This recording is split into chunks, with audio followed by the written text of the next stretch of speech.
Oh, as you came in, you should have been given a little survey to fill out.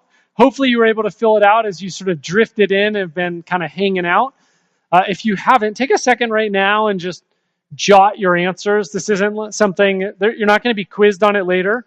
Um, I'll talk about it in a minute, but if you haven't filled it out, just take a second and we'll dive in a minute to sort of the content of that and why it's important.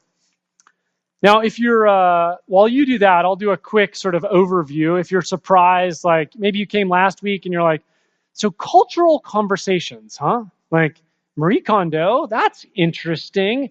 And today we're talking about mindfulness, and you're like, I never thought I would go to a church and hear a sermon about Marie Kondo or mindfulness, or next week is superhero movies.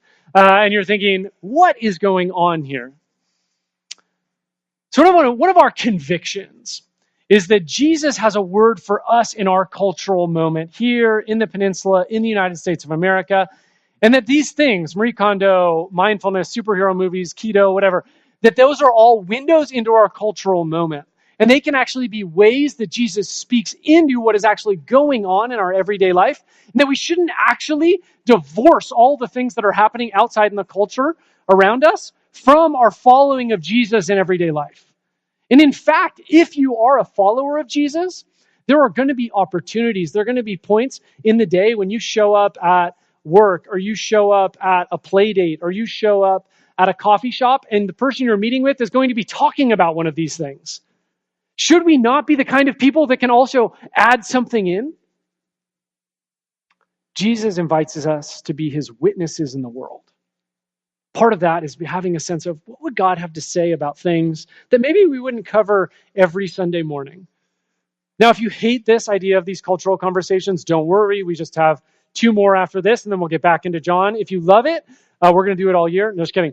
But it's just sort of a way to lean in to things that are going on around us. Now, this morning, we're going to talk about mindfulness. We're going to do a brief definition. We're going to get into what does this mean, and then we're going to spend the majority of our time talking about what might Jesus affirm here, and what might Jesus question or challenge. I want to start with a definition because I think this is actually crazy important because we're going to all come in with different presuppositions of what we even mean by mindfulness, depending on how we've encountered it in everyday life. This is a definition. Mindfulness is simply the ability to be present in the here and now, fully engaged with whatever you're doing at the moment. All right, so often we hear this mostly practiced in 2 distinct ways in our cultural environment. One, if you're sort of a teacher at a school or in a lot of government spaces, right? It's like mindfulness is mostly applied in a secular way. There's really no like spiritual trappings to it. It's dealing with, there's a lot of clinical research we'll get into in a minute that actually says, oh, actually being present in the present moment is actually helpful. There's also a sort of Zen or more Buddhist application that has different trappings, which we'll get to into a minute, often is sort of related to a self-emptying, right? So you're actually losing self to sort of become one with the universe, right? Those are 2 different ways that mindfulness goes.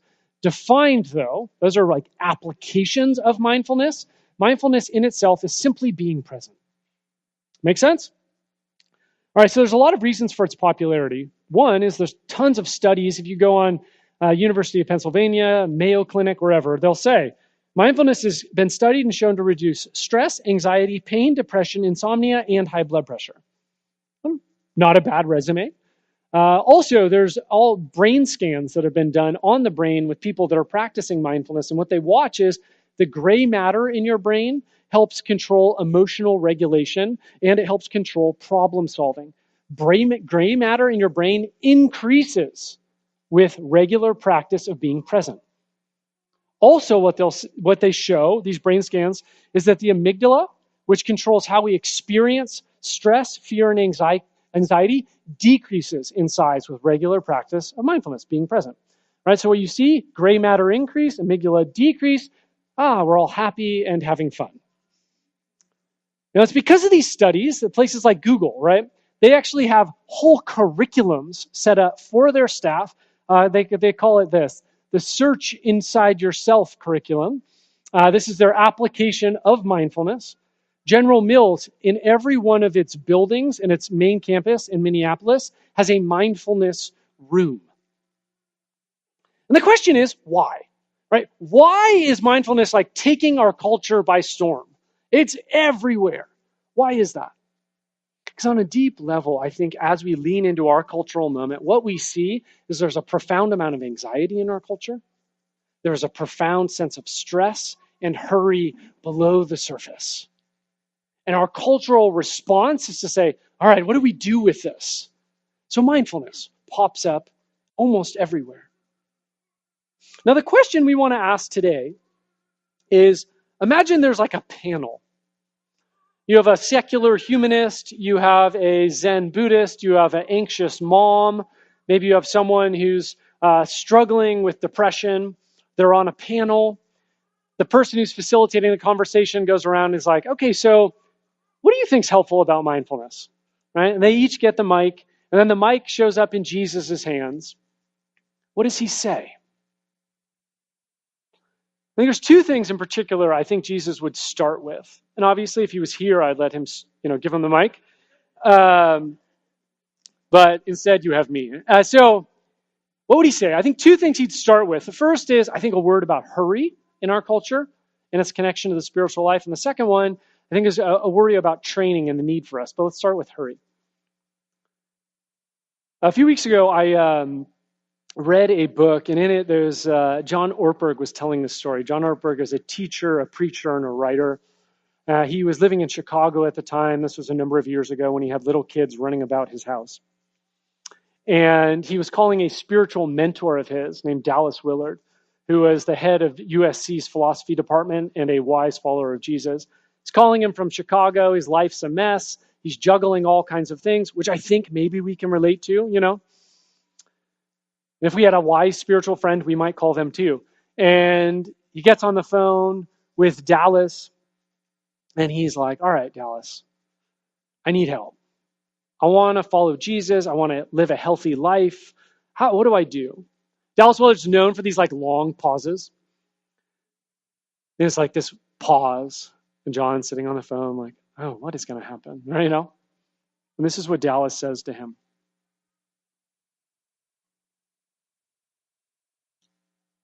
You must ruthlessly eliminate hurry from your life. John writes it down. And he's like, all right, what else? He's got an hour. And he's like, all right, awesome. Nugget one, keep them coming, What else? Dallas, known for his long pauses, he pauses again. He says this, there is nothing else. Now you might be wondering, like, hurry? Like, seriously? There is nothing else other than hurry. Maybe this was contextual, right, to John Ortberg's life at that time in Chicago, juggling kids, ministry, all these different things going on in his life. But I also think maybe we should consider that hurry is actually more destructive and undermining to our spiritual lives than we might previously have thought. All right, Jesus, he is literally God, right? Like God. And yet, in the midst of ministry, what does he do? He regularly leaves the hustle and bustle, takes time to be in silence and solitude, to slow down with his Father. In the Hebrew songbook and prayer book, it says this, Psalm 46:10, be still and know that I am God. Paul, consistently, he says, hey, we got to be a people of prayer. He even tells people, hey, you should be praying without ceasing. Acts 2 depicts the early church as a community that is devoted to prayer. Right? That's not, hey, they prayed in the morning for 15 minutes. They're praying all the time. But this is the thing about hurry. Hurry takes us out of the present moment. And the thing is, we connect to God now. Right? The future and the past exist in our brains. We imagine them. We either remember them or imagine them. The present is now, and that is when we connect to God. And I think sometimes when we're hurrying and we're rushing about, we actually miss what God is up to. We actually miss the present being of God now. Have you ever wondered why maybe you don't feel like you're experiencing much of Jesus? Have you ever wondered why, when you look back over the course of the last few years, you're like, I wonder why I haven't grown? I wonder if we need to think about how hurry is potentially undermining our life with Jesus. Now put yourself in John Ortberg's shoes, right? Eliminate hurry from your life. Would you even know whether or not, like, what to do at that point? Like, would you even know? Like, how hurried am I? Well, thank goodness the University of Pennsylvania gave us those little surveys that are in your laps right now. If you filled it out and you see a lot of 3s, 4s, and 5s in that survey, you're probably a little more affected by hurry than you would like to admit. If you have a ton of 1s, awesome, you're rocking it, feel free to leave. But if you see a lot of 3s, 4s, and 5s, the thing is you're not alone. This has actually become the norm of our culture. There's this book that was written in 2014 called Overwhelmed. And the author, her presupposition at the beginning of the book was, you know what? I think this is just like this hurry thing is just really indicative of like New York City and coastal culture. I'm going to go to North Dakota. She takes a plane, flies to North Dakota, meets with a bunch of people, and she's like, oh my gosh, North Dakota is exactly like New York City. Every place in the United States, people are hurrying and rushing about. When I was in Silicon Valley for a number of years, I worked with a lot of Stanford students. And one of the things that Stanford's fascinating is this thing called duck syndrome. This is the idea. When you go to a lake and you look at a duck, above the surface, that duck looks so peaceful. It's like, oh, I just want to pet it. It's like so cute, you know? But under the surface, the duck is like this. And the idea was that was a Stanford student. You looked at them out on the outside, whoa, they got everything together. Underneath, though, they're panicking, they're anxious, they're struggling. Stanford culture has become American culture, where we are sort of present this face on Facebook, Instagram, wherever, in everyday life, like we got it all together. But underneath the surface, there is a welling up of anxiety, often connected to hurry. Maybe you relate to this. This is Cruella de Vil. Me trying to excel in my career, maintain a social life, drink enough water, exercise, text everyone back, stay sane and survive and be happy. Yay! She's chasing Dalmatians, We're not. We're chasing other things. Which brings us to think the second thing that Jesus would say. He'd say, yeah, mindfulness, I like this push towards slowing down. I think that's good. I think he would also agree with sort of the general sort of connection with mindfulness with this idea of practice or training. You'll almost never go to someone who's a practitioner of mindfulness and they'll say, yeah, just be mindful. Almost never. There's almost always a correlated practice. Maybe it's meditation, whatever. There's a lot of variance in how it is applied. But I think Jesus, more often would not, while he will have some pushback here, and we'll get to in a minute, I think he more or less would agree with, hey, you can't expect to be immediately present without practice. Because I think sometimes in the church, we think, you read the Bible and you think, people are like instantaneously changed. And we think, what's wrong with God? Like, I prayed today. Why am I not more peaceful? Why am I not more peace-loving? Why can't I love my enemy? Why am I so mad at this car in front of me going so slow? Dallas Willard, again, he has this great quote. He says this, effort is not opposed to earning. Training isn't opposed to grace. And this idea of, yes, the gospel is of grace. We cannot earn anything, but that doesn't mean we don't try. It doesn't mean we don't have effort. It doesn't mean we don't train. But if we want to be present to God, we're going to need to train our minds and our hearts and our bodies to be present to God. Mark Laberton, I had a privilege of being able to hang out or hear Mark speak earlier this week. Mark Laberton is the president of Fuller. And he talked about this. He says, There are mesmerizing rhythms in our culture, and they mesmerize us. He said, we need to be the kind of people that are not just swept up into the mesmerizing rhythms of our culture, but if we want to practice the way of Jesus, we actually need to train our minds and our hearts in the way of Jesus. Paul says to Timothy, exercise daily in God. Workouts in the gymnasium are useful, but a disciplined life in God is far more so, making you fit both today and forever. 1 Corinthians 9, he alludes to the Olympic Games. He's like, hey, athletes, they believe in strict training. You guys should too. This is so, not so that we can like rock it at a quiet time, right? But so that all of our life exudes who Jesus is. Right? When we go to work, when we show up here, when we fold laundry, when we interact with our kids, right? 1 Corinthians 10:31. So whether you eat or drink, whatever you do it for the glory of God. So if Jesus was handed the mic, he's on this panel, I think he'd talk about hurry and how it's massively impacting us. I think he'd also talk about, hey, you can't just expect to be transformed. Like, I think these mindfulness guys, they got something here. Like, you got to do something. You actually have to practice, and God will partner with you in the transformation. But I think he would have some pretty serious questions to ask as well. 2 questions in particular. The first one is about the goal. What is the point of presence? And the second one is going to be about the means. How do we get there? Let's talk about this first one, the goal. All right, so the secular sort of humanist embrace of mindfulness is kind of akin to Google's search inside yourself lounge or curriculum, right? The secular application of mindfulness is something like learn to slow down so you can be true to yourself. Right? That's sort of what a secular person or secular culture is going to say, right? And the idea often is, well, at least I'm going to decrease stress and anxiety and those kind of things. If there's a spiritual component, it's sort of like alignment with the universe.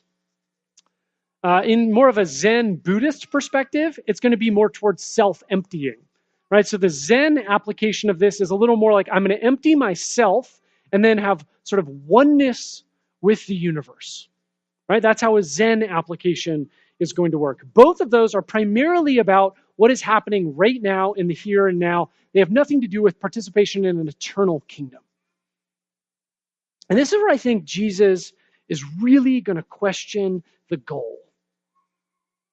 For Jesus, the goal is not to be true to yourself. For Jesus, the goal of presence is not to empty. For Jesus, the goal is to be present to God. Tim Keller, in his book on prayer, he quotes this guy named Edmund B. Clowney who writes this: the Bible does not present an art of prayer, it presents the God of prayer. Right? That the Bible is it's all about God from beginning to end. It is not about these practices. It is about God, and then the practices become a means of connecting with the God of the universe. Tim Keller says this: we should do everything possible to hold our God as he is. Prayer will follow. The more clearly we grasp who God is, the more our prayer is shaped and determined accordingly. God is the beginning. As the creator and sustainer and redeemer of all creation, he is the beginning. He is the point of our prayer. He is the point of presence. If we were going to do like a little doodle of it, whoop, drop that. There we go. If what is the goal, right? In like a secular world, if we had, that's the self. It's all about sort of being present so we know ourselves, so we can be true to ourselves, right? In a Zen Buddhist world, it's sort of like we're going to empty self and get sort of we got to decrease all attachment and connect to the universe. But we're losing self in order to connect with the universe. For Jesus, the goal for the self is about connecting to God. And it is in connecting with God, the being of God, that we see ourself truly. we go out, connect with God, and is in the relationship with the Creator that we actually understand who we are. It's not self-emptying. It's not be true to yourself. It's be true to God. And then in relationship to God, we actually understand ourselves for the first time. Presence is about connecting to God. And in the context, in the relationship, in the connection with God, we see self. This is one of the reasons, like if you read through Paul's letters, he's constantly saying, hey guys, I'm praying for you. Hey, I'm praying for you. You could go through almost all the letters. You can go through Ephesians 1, Philippians 1, Colossians 1, Ephesians 3.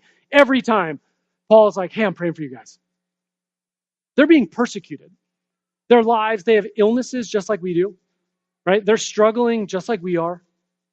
And yet every single time, what is Paul's prayer? It's like almost always the same.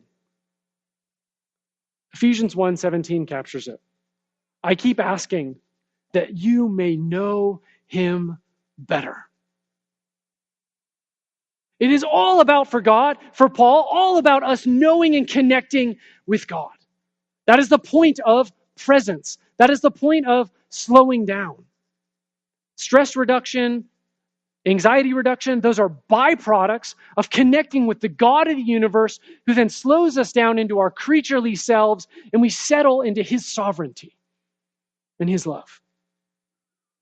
Now, this is Psalm 27:4. One thing I ask from the Lord, this only do I seek, that I may dwell in the house of the Lord all the days of my life, to gaze on the beauty of the Lord and seek him in his temple. Again, Tim Keller. Prayer is seeking to respond and connect to God. The way we do that, we slow down into the God who is present with us. When we hurry, we're wrestling about, we don't connect with or respond to how God is working in our life. Right? We're just all over the place, scattered. God is here and we're like, running around. Keller also says this, which is way more challenging. To fail to pray, slow down, be with God, respond to him, connect. To fail to pray is not merely to break some religious rule. Sometimes I think we think, oh, yeah. Oh, I didn't pray this week. Oh, I'm so bad. Oh, yeah, we go through that little dance cognitively. I'm so guilty. It says this. To fail to pray then is not merely to break some religious rule. It is a failure to treat God as God. Right? That God is actually the God of the universe. He's the one who orients our lives. He is the one who helps us understand who we are and what we're made to do in this world. That to not slow down and be present to God, to connect to and respond to him, is to failure to treat the glory and the majesty of God with the due reverence he is owed. So I think Jesus would say, when he's handed that mic, he's like, what questions or challenges you might have? He'd say, well, I think one of the challenges I would have is about the goal of all this. Is it so that we can enjoy the seashore and appreciate the contours of that tree, or the contrast between the green and the blue of the sky? Sure, those are great. But the goal, the ultimate goal of slowing down, is to be present to the God of the universe. 2, I think he would have some questions about the means. How do we get there? How do we become people that are present? So as apprentices of Jesus, right, the goal is not simply to have a 10-minute quiet time in the morning and say, oh, man, I've done this 365. Man, I'm faithful. Right? That is not the end goal. The end goal is to live in the presence of God, right? Pray without ceasing. Be still and know that I'm God, not just at 8:10 in the morning, but throughout the day. Right? This is why when you get into the first century, right, the model of rabbinic discipleship isn't, hey, let's meet at a coffee shop for 15 minutes, then go about your life. Let's catch up again in 3 weeks. Right? What is a rabbi with his disciples, his talmidim? What does he do? Right? The disciples follow the rabbi. They walk with him. They're supposed to walk in the dust of the rabbi and be covered in the dust of his feet, right? So the idea is you walk by him and his sandals kind of flick off the dust, and you're walking so closely that the dust gets on your legs. You're covered in the dust of the rabbi. You're with him. Right? This is why in Matthew 11, Jesus is talking, he says this, come to me, all who are weary and burdened. Come to me, be with me, be present with me, and I will give you rest. Take my yoke upon you, right? The yoke is what the animal wears that's sort of tilling the field, right? Take that on, be with me, be connected to me, learn from me.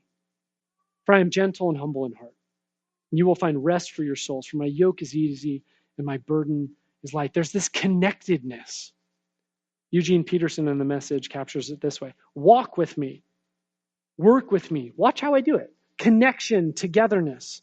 Learn the unforced rhythms of grace. I won't lay anything heavy or ill-fitting on you. Keep company with me. Be with me. Let's hang out together. And you'll learn to live freely and lightly. Right? So the means, we ought to be with Jesus somehow. And the question is, how do we learn from the person of Jesus? How do we become present to him? Now, there's a certain advantage in the first century. Like if you were one of those 12, he was walking, and you literally got to walk with him. There was a physicality there that was pretty cool. But how do we transfer that into a 21st century sort of way of understanding of how do we follow Jesus? How are we present to him? Two things. Right? We have been given the New Testament and the Old Testament. Right? They are the self-revelation of God. God is saying, this is who I am. Take a look. Read. And then we also have access to the Holy Spirit, the Spirit of Jesus, who then through those texts and in other ways speaks to us and shapes us and informs us how to follow. So what is the means? It's not simply, hey, slow down by the seashore and take it all in. Smell a rose, right? That's the proverbial cultural expression. Slow down, smell the roses. No. For us, it's slow down, be in the scriptures. Listen to the Spirit speaking to you through the scriptures that you can become a person who is present to the story of God and the Spirit of God speaking to you to shape you into his image. Martin Luther, a number of years ago, he used to go to a barber, the same barber all the time. And one day he was getting his hair cut, and the barber's like, Martin, mind if I call you Mart?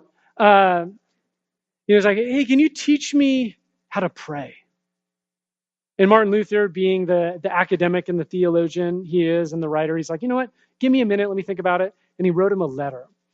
And throughout history, this letter has been passed down as like, okay, how do you pray? Right, how do you become present to and respond to God and connect with him? Few things he emphasized. He says this.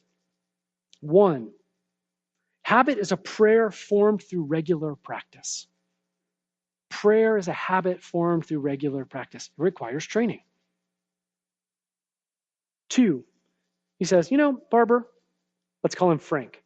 Frank, I don't know his name. We'll just call him Barber. Okay. Barber, also I suggest, pray in the morning. Take some time when you first wake up. Make some space for God.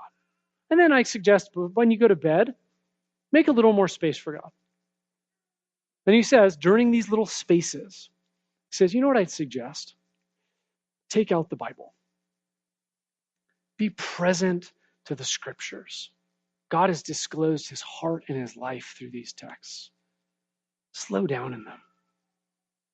Marinate in them. You know what? As you sit in these texts, actually the Spirit will speak to you through these texts. And you'll probably be stirred a little bit.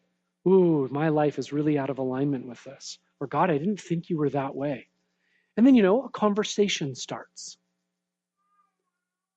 Martin Luther says, one of the best places to start is actually the Lord's Prayer. Kind of like actually what we did at the very beginning of service. Just walk through it slowly, step by step. Oh, Abba, Father. Wow. How amazing that I have a God who is a Father. Oh, he's holy. Oh, God, thank you for being holy. I can trust you because you are good. And just allow the text to shape us. And then as we're in these scriptures, then God reveals his heart to us and he convicts us through the Spirit, right? And then we learn as we then go about everyday life. Oh, okay. Oh, I remember that story of how you showed up, God. And then the character of God follows us throughout the day. The stories of God's people follow us. And then we learn to listen to the Spirit through the text. And then as we go about everyday life, we're like, oh yeah, that's how God speaks. And so if Jesus was handed the mic in this panel discussion, I think he'd first say, hey, being present is all about God. And two, I think he'd say, you know what? I really think that if you want to be a person who is present, it starts by being present, slowing down into the scriptures.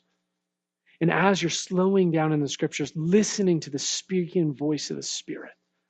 And when you do that, it'll form you into the kind of person who can be present to God, pray without ceasing throughout the whole day.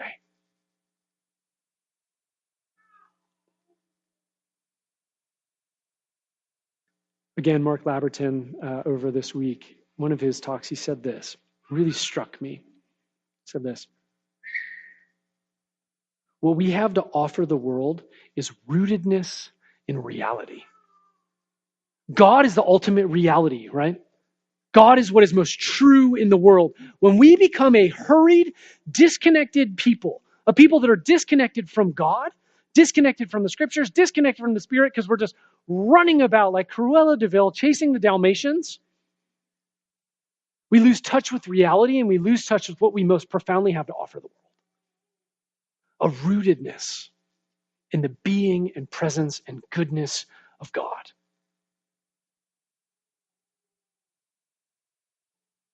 Jesus, yes, wants us to be present. He wants us to be present to him.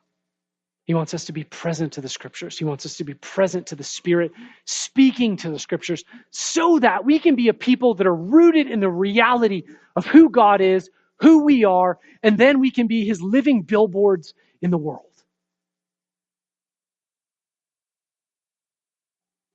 To help us do that, as we enter into worship, I'm just going to invite us to celebrate communion together. Communion is one of the practices that Jesus told us to do to remember him. And it reminds us of the character and the heart of God. Right? Jesus, on the night he was betrayed, he took some bread, he gave thanks for it, and he broke it. And he said, "This is my body, broken for you. Take it and eat it." And he took the cup of wine that was on the table, and he said, "This is my blood, which is shed for you and for all, so that sins may be forgiven. Do this in remembrance of me." And as we gather today, as a hurried and distracted people, a people who live our lives often more connected with ourselves or other people's opinions than the creator of the universe, we come knowing that Jesus, in his grace, welcomes us to fellowship. In this moment, right now, he wants to be present to you. And one of the things we do here at Wellspring is when we celebrate communion, is we all stand up and we come forward. And one of the reasons we do that is a way of saying, hey, you know what? Like, this isn't just an individual experience. This is about the people of God all saying in this place at this time, Jesus, we want you to be the center of our life. And that we are all pilgrims on a journey trying to be shaped into your image, Jesus. And we're going to all get up and walk towards you to physically enact our spiritual reality, that Jesus is the center. This is not an individual experience, or it's not just an individual experience, but it's an individual experience taking place within a corporate context, that we might know the person of Jesus, his grace and forgiveness, and that we might be transformed into his image. And when you come up, someone will be up here and they'll say, the body of Jesus. And in that moment, you have a choice. You have a choice to say, Jesus, I take your body. Jesus, I allow you to stay in my stead as a broken creature. Yeah, I take that, Jesus. I accept your grace. And you'll have an opportunity to then take that piece of bread and dunk it in this grape juice as another way of saying, yeah, Jesus, I receive your sacrifice for me. And if you're here this morning and you're not a follower of Jesus and you're like, I don't know about that, come up and we'll just say a blessing over you, that God would be with you in your process. I'm going to invite the worship team up. I'm just going to pray for us that we would be able to slow down into Jesus' presence. One of the things we often do before we celebrate communion is just kind of have an honest moment with God. So I just invite you to do that just right now. If there are things in your life that you feel like, man, that shouldn't be there, I shouldn't do that, or man, this is just broken, this is a time to just turn to Jesus in this present moment and say, God, I need help. God, forgive me. God, help me.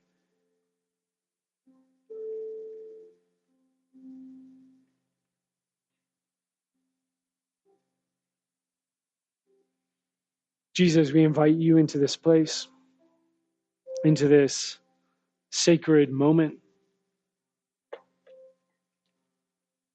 God, we bring all of who we are into your presence.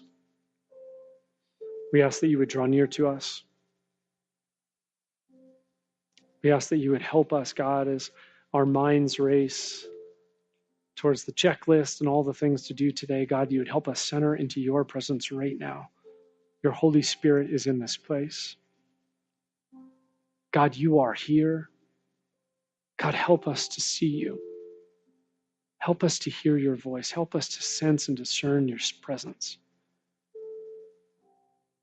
God, forgive us all the ways that we put you on the backseat of our agenda.